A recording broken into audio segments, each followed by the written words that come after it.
நாசுக்காக கொண்டு போய் வச்சுட்டு வர்றாங்க. இதுக்கெல்லாம் பதில் சொல்கிறதுக்கு சின்ன பிள்ளை மாதிரி இருக்க ஒருத்தர் வர்றார். பார்ப்போம் என்ன பண்ணுறாருன்னு. லக்ஷ்மி நாராயணன்.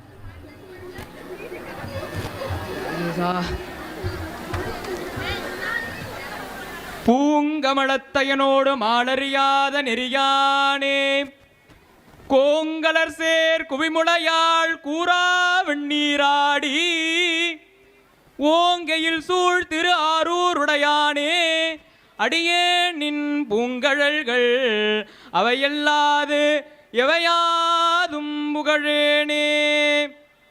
எல்லாமல்ல அஜபானண்ட கமல வசந்த தியாகேச பெருமானுடைய திருவருளையும் குருவருளையும் அடியேன் சிந்தித்த வண்ணமாக இங்கே வீற்றிருக்கின்ற நடுவர் பெருமக்கள், நடுவரையா அவர்கள் உள்ளிட்ட அத்துணை அன்பர்களுக்கும் அடியேனுடைய உரையினை துவங்கலாம் என்று கருதுகின்றேன். இறைவனுடைய அந்த திருவருளை பெறுவதற்கு ஏற்ற நெறி எது?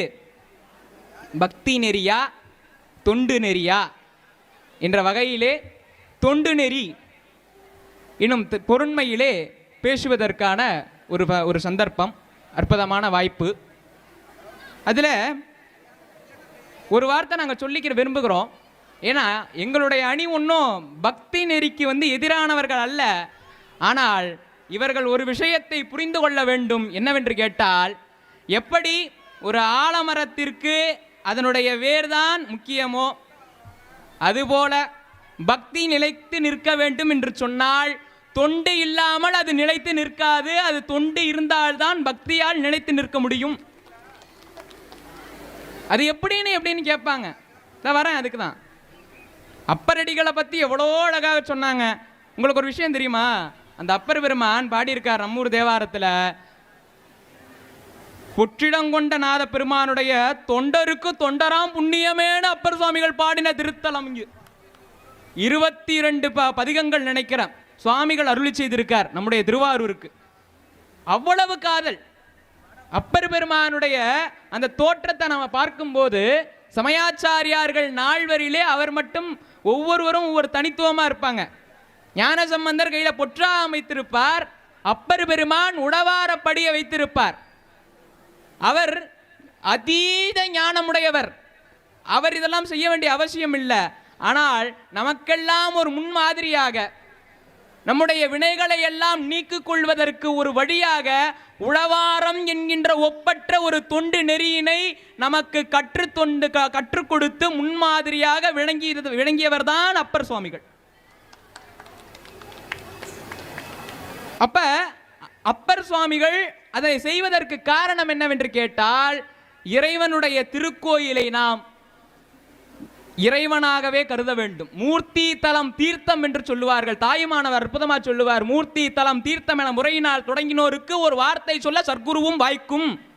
ஏன் மூர்த்தியும் எப்படி கோயில் மூலஸ்தானத்தில் இருக்கிற மூர்த்தி எவ்வளவு முக்கியமோ அதுபோல தலம், அதுபோல தீர்த்தம். ஏன்னு சொன்னா மூன்றும் வேற வேற கிடையாது, அதே ஒரே இறைதான். அப்ப அந்த இடத்த அழுக்கா இருக்கு அப்படின்னு நம்ம அடுத்தவரை பார்த்து இது பண்ணிட்டு இருக்க வேண்டிய அவசியம் இல்லை. அருகிலே இருக்கிற திருவிடைமருதூர்ல ஒரு பாண்டிய ராஜா நடந்து வந்தார். வலம் வர்றப்ப நாய் மலம். நம்மளா இருந்தா என்ன பண்ணுவோம்? கோயில் நிர்வாகம் சரியில்லை, எவன் எடுக்க மாட்டான், ஒழுங்கா வேலை செய்யறதில்ல. அந்த ராஜா என்ன நினைச்சாராம், எடுத்து வச்சுக்கிட்டு அழுதானாம். பாண்டிய ராஜா, நான் சொல்றது பொய் இல்லை, உண்மை. திருவிளையாடல் புராணத்துல பரஞ்சோதி முனிவர் பதிவு பண்றார், உண்மை நடந்தது. அதே திருவிடைமருதூர் பாண்டிய ராஜா. அவனுக்கும் ஏன் இதுக்கும் அப்படின்ற வரலாறெல்லாம் நீங்கள் அதுக்கெல்லாம் அதை நான் சொல்லாமல் இருக்கிறதுக்கு காரணம், நீங்கள் போய் அந்த புராணத்தை எடுத்து படிக்கணும். முக்கியமான விஷயம், அந்த ராஜா எடுத்துக்கிட்டு அழுதானா, சுவாமி ரொம்ப நன்றி. அங்கேருந்து துப்புரவு தொழிலாளி ராஜா அப்படியே நடுங்கிட்டு மன்னா தவறு, தவறுலாம் சொல்லாதப்பா, உன்னாலத்தான் இன்னைக்கு என் பெருமானுடைய திருக்கோயிலுக்கு நான் தொண்டு செய்கின்ற பாக்கியத்தை பெற்றேன். பாண்டியராஜா சுவாமி இப்பேற்பட்ட தொண்டர்களையும் பார்த்தவர். சாப்பிட்டுவிட்டு அடியேனும் அந்த மாதிரி தவறுகள்லாம் செய்தவன் தான். இருந்தாலும் இன்று தங்கள் முன்னிலையில் சுவாமி இதை சொல்ல வச்சிருக்காருன்னா அதனுடைய மேன்மை, அதனுடைய முக்கியத்துவம். உழவாரம் செய்ய செய்ய செய்ய செய்ய நாம் உடல் வருந்தி செய்ய செய்ய செய்ய நம்முடைய வினைகள் அனைத்தும் களையப்படும். இதில் இன்னொரு விஷயம், உங்களுக்கு ஒரு விஷயத்தை நான் சொல்லி அடியேன் சொல்றதுக்கு கடமைப்பட்டிருக்கேன். இது என்ன தெரியுமா? இந்த ஆரூர் தலம் எது தெரியுமா? சைவ சமயத்தினுடைய தலைமை பீடம். சைவ சமயத்தினுடைய தலைமை பீடம். நீங்க வருகின்ற வாசல்ல மிகப்பெரிய ஆரூர்ல 1000 கால் மண்டபம் அப்படின்னு சொல்லுவாங்க. அதற்கு தேவாசிரியன் மண்டபம்னு பேரு. அங்க அடியார்கள் எல்லாரும் குழுமி இருப்பாங்களாம். அவர்கள் எப்படிப்பட்டவர்களாம்? ஆரம் கண்டிகை ஆடையும் கந்தையே பாரம் ஈசன் பணி அல்லது ஒன்றிலார். சரி, அவங்க மனசு எப்படிப்பான்னு கேட்டார்னா சேக்கிலார் சொன்னார், ஈர அன்பினார் யாதும் குறைவிலார் வீரம் என்னால் விளம்பும் தகையதோ. அப்பேற்பட்ட அடியார்கள் சமய விசேட நிர்வாண தீக்கியாகி அப்பேற்பட்ட ஒரு மிகப்பெரிய சிவோகம் பாவனையிலெல்லாம் மிகச் சிறந்து விளங்குகின்ற அடியார்கள் சேர்ந்து ஒரு முடிவு எடுத்தாங்கன்னா உலகத்தில் இருக்கிறார் சார். ரொம்ப நாளமா ஞான சம்பந்தரும் நாவுக்கரசரும் என்ன பண்ணிட்டாங்க? சுவாமி நிறைய பாடிட்டாங்க. சரி, தொண்டர்களை பாடுறதுக்கு ஒரு ஆள் வேணுமேன்னு தேடிக்கிட்டு இருந்தார். சுந்தரர் வந்தார். திருவதிகை வீரட்டானத்தில் கால் எடுத்து வைக்கலாம் சாமி தரிசனம் பண்ணும்போது அவருடைய மனம் தடுத்துச்சான். இது அப்பர் சுவாமிகளும் திலகவதியாரும் தங்கள் கையால் திருத்தொண்டு செய்த இடம், இதனை நான் காலால் மிதிக்க மாட்டேன் என்று சுந்தரமூர்த்தி சுவாமிகள் எண்ணி எல்லையில் இருந்தே திருப்பதிகம் பாடினார்.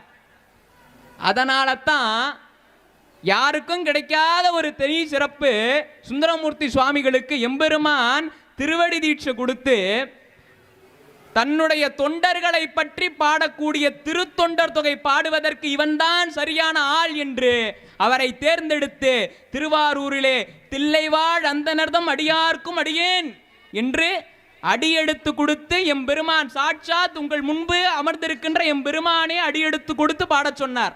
நடந்தது 1300-200 வருஷம் இருக்கும். இதில் என்ன ஒரு சிறப்புன்னு கேட்டிங்கன்னா, பெரிய புராணம் அதில் சேக்கிழார் சுவாமிகள் சுவாமியை புகழ்ந்து பாடுவதற்கு ஒரு எப்படி பாடுறதுன்னு கேட்கப்ப சுவாமி உலகலாம்னு ஒரு வார்த்தை கொடுத்தார். ஆனால் தொண்டர்களை பாடுவதற்கு ஒரு சொற்றொடரையே சுவாமி கொடுத்தார் என்று சொன்னால் இதனுடைய வியப்பு என்ன? அருகிலே ஒரு சிறிது மைல் தூரம் போனீங்கன்னா திருவேழிமலைன்னு சொல்லிட்டு ஒரு அற்புதமான ஒரு ஊர். 2 விடயங்களை மட்டும் சொல்லிட்டு நிறைவு பண்ணிக்கலாம்னு நினைக்கிறேன். ஏன்னா ஆகவேன்ற அந்த ஆபத்தில் அடியன் மாட்டிக்க விரும்பலை. அப்போ திருவேழிமலை அப்படின்னு சொல்லிட்டு ஒரு ஊர். அந்த ஊரில் ஒரு காலத்தில் பஞ்சம் வந்தது. வர்க்கடம் அப்படிம்பாங்க. பஞ்சம் வந்தது எதற்கு என்று சொன்னால், சுவாமி நமக்கு ஒரு கஷ்டத்தை கொடுக்குறாருன்னா நம்மளை சோதிக்கிறதுக்கு தான். வைரம் பட்டை தீட்டினாதான் ஜொலிக்கும், அடிச்சு தோச்சாதான் வேட்டி வெளுக்கும்.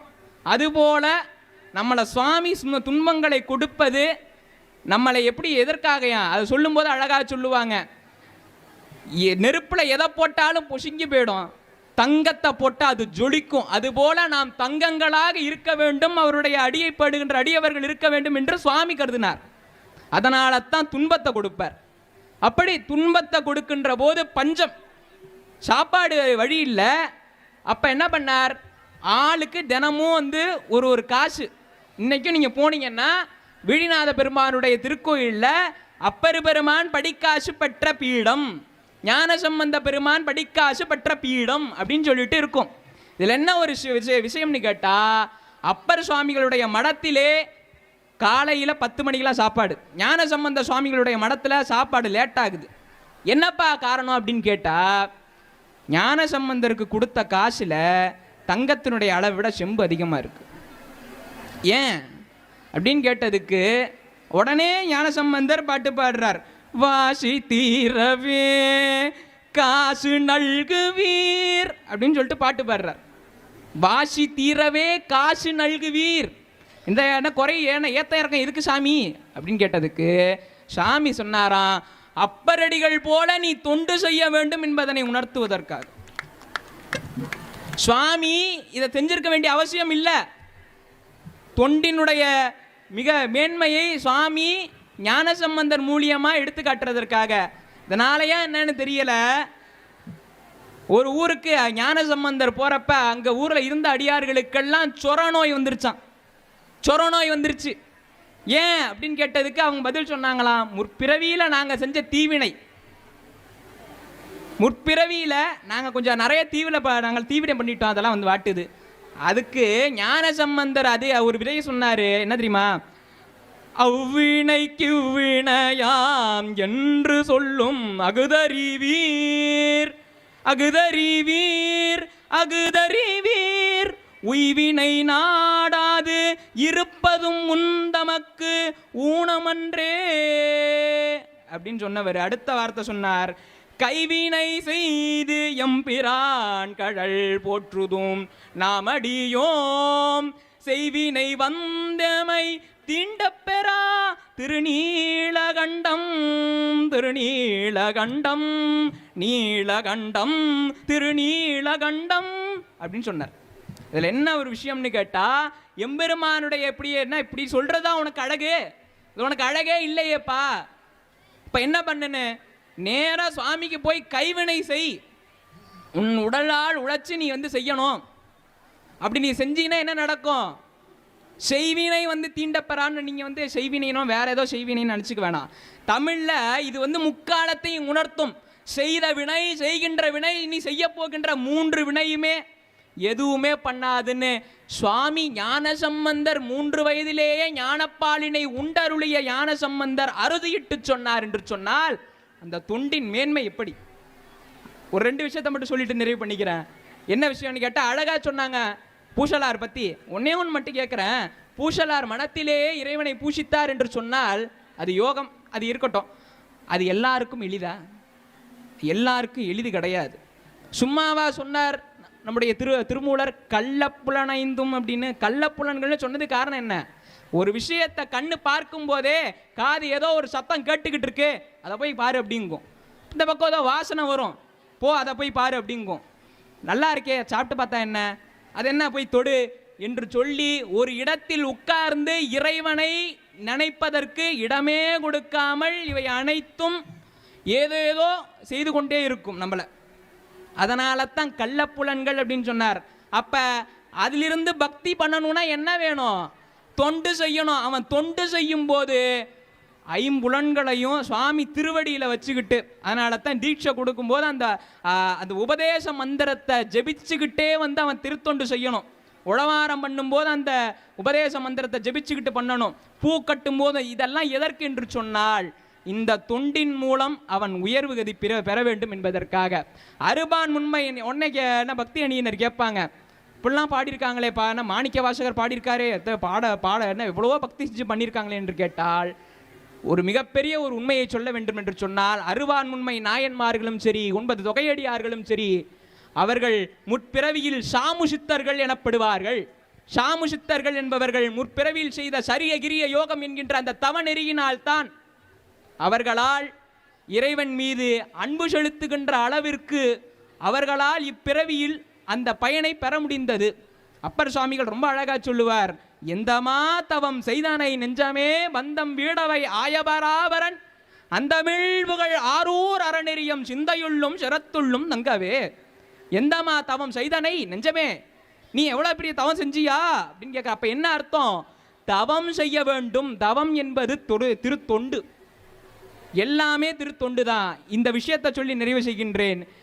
தலையே நீ வணங்காய் தலைமாலை தலைக்கணிந்து தலையாலே பலி தேரும் தலைவனை தலையே நீ வணங்காய். தெரிஞ்ச பாட்டு தானப்பா, ஏன் பாடுறேன்னு ஐயா கேட்கலாம். இது அங்கமாலைன்னு பேர். இப்படி ஒவ்வொரு உறுப்புகளையும் நீங்கள் எடுத்து பார்க்கணும். அதனால தான் ஒரு பாட்டோட விற்கிறேன்னு சொல்லலாம், நேரமும் குறைவாக இருக்குது. அந்த வகையில் நீங்கள் அதை எடுத்து பார்க்கணும். ஒவ்வொரு உறுப்புகளுக்கும் சுவாமி அப்பர் பெருமான் சொல்லியிருப்பார், கட்டளை இருப்பார். நீ உன்னுடைய தொண்டு என்ன? மூக்கனுடைய தொண்டு என்ன?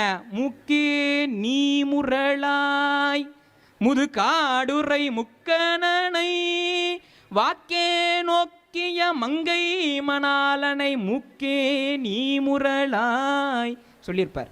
அதுபோல வாய்க்கு சொன்னது என்ன? வாயே வாழ்த்து கண்டாய் மத யானை உரி போர்த்து அப்படின்னு சொன்னார். அப்ப சுவாமியை பற்றி ஏதோ இந்த பிறவியில் கிடைச்ச பெரும் பாக்கியமாக எம்பெருமான் பற்றி இந்த அடியேனும் பெரியவர்கள் மத்தியில் இந்த சிறியேனும் பேசுவதற்கு எம்பெருமான் ஐயா அவர்கள் மூலியமாக அடியேனுக்கு ஒரு வாய்ப்பினை கொடுத்தார்கள். அந்த வகையில் எம்பெருமானுடைய திருவடிகளுக்கு அடியேனுடைய நன்றியினை உரித்தாக்கி கொண்டு நிறைவு செய்கின்றேன். நன்றி, வணக்கம்.